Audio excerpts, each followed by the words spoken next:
Hey folks, Eric Leamy here. You're watching yet another episode and video from my secondary YouTube channel and vlog, which I present to you all my sentimental thoughts coming from my heart and my soul. And my mental oddball shenanigans come from my mind and brain. This is EML77 TV, episode 812. And on the last episode, we talked about a couple of celebrity deaths, Chadwick Boseman and Bullet Bob Armstrong. Rest in peace to both of them again. Condolences, prayers go to their families and friends and fans out there. 2020, all I can say is it's gone plain nuts. It's gone insane. It's gone out of control. Not gone well. Whatever you want to call it. I know I would say a lot of four-letter words on here, but it's not appropriate for YouTube. So all I can say is 2020 is the most heinous year in honor of Bill and Ted. The other thing I'm disappointed at is they're not playing Bill and Ted in the local theaters, and I'm just kind of like annoyed with that. So I'll wait until it comes out on DVD. I don't care. It usually comes out months after, 3 months after DVD comes out, 3 months after it hits the movie. So so that's what I'm going to wait. I'll wait for 3 months until it comes out on DVD. So let's get going, huh? Yeah, I know it's a little late. I got to take a shower after this anyways. And because I have tomorrow off, which is a good thing, always. SmackDown kicked off with Adam Pearce entering Mr. McMahon's office. Mr. McMahon has wanting Adam Pearce, sending him on a mission to get the signatures of all three combatants for the Universal Championship in a no-holds-barred triple threat match. That means things are going to go crazy in that matchup for Payback this Sunday. Jeff Hardy comes out, addresses the Thunderdome. AJ Styles starts complaining about how Jeff Hardy won the match a couple weeks ago, and last week, and then he issued an open challenge, and then Shinsuke Nakamura accepted the challenge, but Jeff Hardy won. But as Jeff Hardy was celebrating, guess who's back? Sami Zayn, the former Intercontinental Champion, who had to relinquish the title for whatever reason. And Sami Zayn still has his hand on the Intercontinental title. Reminds me of Shawn Michaels' Razor Ramon back in near the end of summer, fall, and beginning of fall 1993, when Shawn Michaels was stripped of the Intercontinental title for not making contractual obligations. They had to crown a new champion via Battle Royal and one-on-one matchup, which Razor Ramon won. So this is going to be very interesting, to say the least. AJ Styles attacks Jeff Hardy. I think they should have a triple threat ladder match. Both belts put up. Whoever wins is the undisputed Intercontinental Champion. So a little bit more on Sami Zayn. Caleb Braxton interviewed him, and Sami Zayn saying that both Jeff Hardy and AJ Styles are frauds as Intercontinental Champion. Like I said, make it a triple threat ladder match. Get those two titles up there. The Firefly Funhouse, Bray Wyatt addresses what happened at SummerSlam. And Adam Pearce, dressed as Postman Pearce, came in and asked Bray Wyatt to sign the contract. Bray Wyatt did. He was the first one out of the gate. So, one participant gone. Matt Riddle decided to come out, call out King Corbin, but he got blindsided by Chad Gable, a.k.a. Shorty G. They had a one-on-one matchup, which Riddle picked up the victory. And then after Riddle picked up the victory, Adam Pearce, the agent, was trying to get Roman Reigns' signature. Roman Reigns didn't answer at his door. He said he decided, well, I'll go after Braun. He's next. So, anyways, then Baron Corbin was interviewed by Caleb Braxton, and Corbin says he wants Matt Riddle at Payback, and that match will happen at Payback. It was added to the card. Sasha Banks and Bayley, after making fun of Heavy Machinery and Big E, came out to talk about their tag team title defense. Nia Jackson, Shayna Baszler told them how, well, even though we don't like each other, we can't stand you guys, and we're going to beat you for the belts. And then Adam Pearce decided to look for Braun Strowman. He asked Drew Gulak where he was.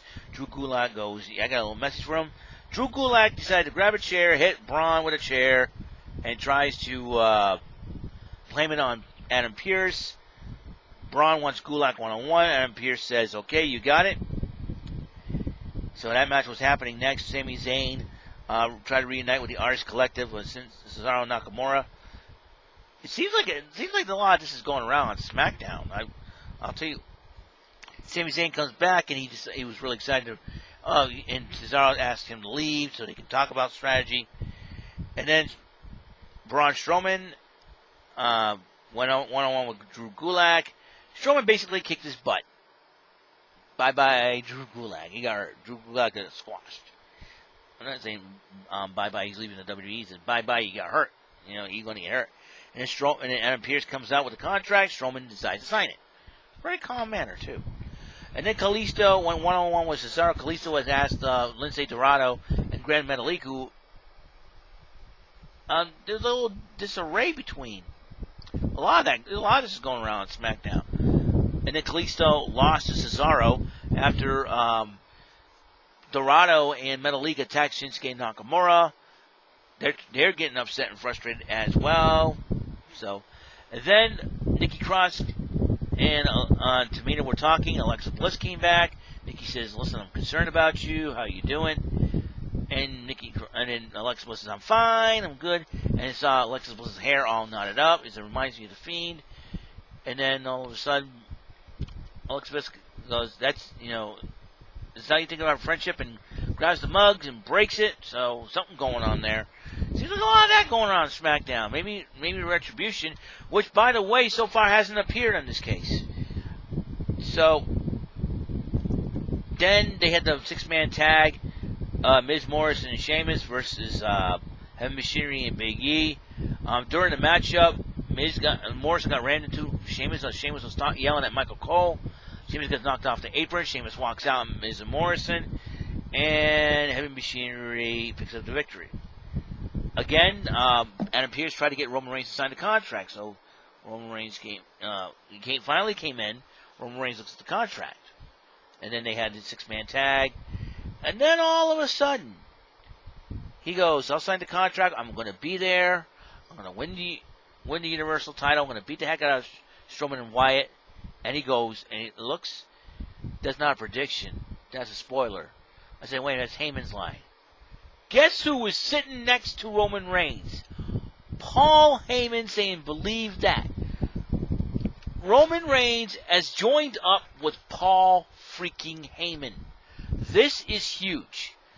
Maybe this is the reason why Reigns is acting the way he's been acting. This is a brand new attitude of Roman Reigns. This is going to be more interesting than I thought. This could take Roman Reigns in a direction I never thought it would go. And that is going straight to the top, man. I'm going to tell you one thing right now. You talk about Brock Lesnar?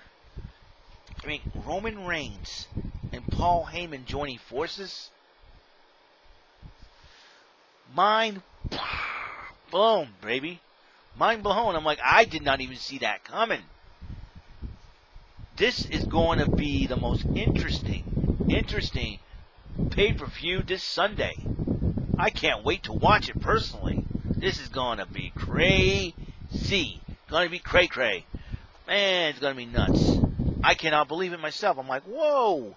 Paul freaking Heyman is joined up with Roman Reigns? I'm like, I feel like Janice from Friends when I just saw that. I went, oh my God. I'm like, you have got to be seriously kidding me. Roman Reigns joining up with Paul Heyman. I want to know how this came about. I'm sure we'll find out somehow. I think Roman Reigns was getting sick and tired. I'm being sick and tired. He decided when he came back. This is crazy. You got Sami Zayn coming back. And then Paul Heyman joining up with Roman Reigns. What a SmackDown. And there's a big shocker. Retribution did not even show up. So something's going down. Maybe Retribution attacked the Mysterios. Are they going to be Raw exclusives? I don't know. This would be huge. Because I know Raw is going to be a little bit depleted in the women's division. I found out too that NXT UK will be coming back September 17th on the WWE Network. And I've asked about, because I found out that Toni Storm has decided to, I don't know, delete her Twitter account or what. I asked what's going on. A tweeter was kind enough to say she deleted her Twitter account because she was sick and tired of the toxicity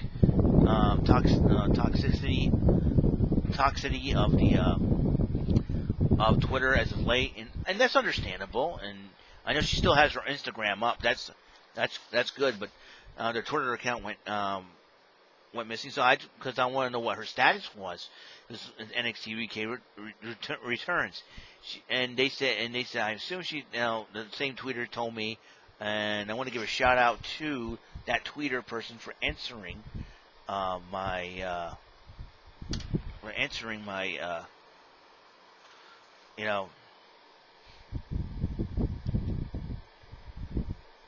and let's see,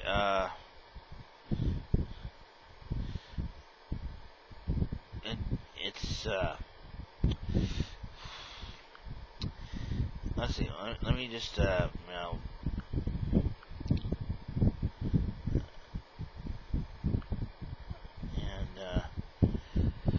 the Red Sox lost again.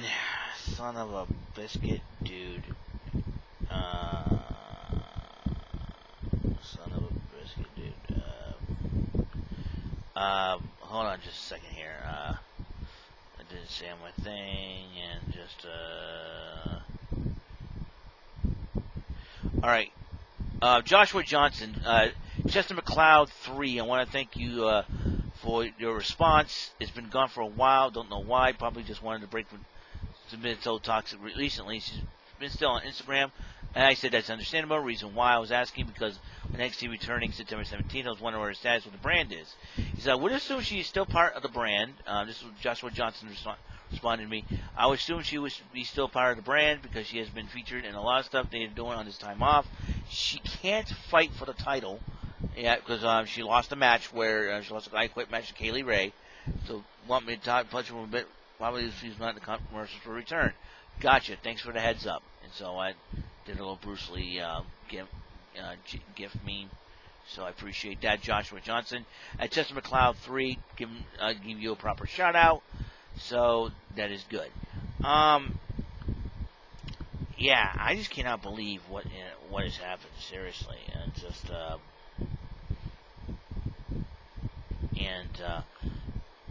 I am very, very, very, very shocked. Just very shocked.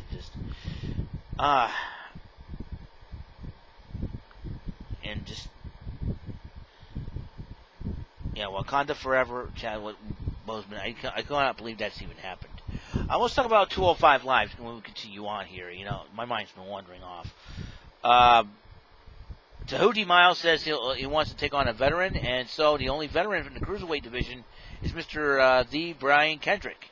Kendrick picked up the victory. Kendrick shook his hand and said, hey, you got great potential. Look at this match. Look back at what you did, what mistakes you made, fix them. Always give him great veteran advice, so I got to respect Brian Kendrick for that. Tony Nese went up against Liam Gray, one of the wrestlers from the Progress. Or Evolve Wrestling. Excuse me, Evolve. Progress is from England, I believe. And Nese beat the you-know-what out of him.